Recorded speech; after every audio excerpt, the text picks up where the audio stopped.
এই যে এখন ছাগল কাটা হবে, দেখতেই পাচ্ছ। ছাগলটা এখন কীভাবে ধরতে হবে, কোন জায়গায় ধরতে হবে এইসব হচ্ছে, আর অনেকে চিল্লাচ্ছে ছাগলটা। আর এই পুজো হওয়ার সময় ওই ওই আমাদের দেখো একবার 1 নম্বর, একবার আবার হিরোর মতন খালি গায়ে দাঁড়িয়ে আছে 3জন, কি বলবো।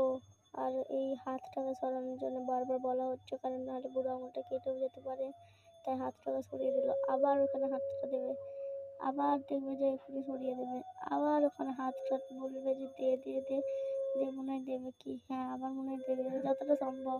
হ্যাঁ, আবার সরিয়ে দেবে, দিয়ে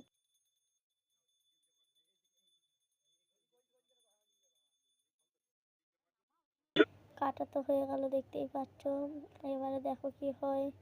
ছাগলটাকে কাটা খুবই হয়ে গেল, খুবই সুন্দরভাবে। ছাগলটা এখানে ছটফট করছে, মাথাটা একটু জল দিয়ে দেওয়া হলো। যারা যারা নতুন দেখছো আমার চ্যানেলটা, আমি কালকেই খুলেছি, একটু প্লিজ সাবস্ক্রাইব বা লাইক করে দেবে।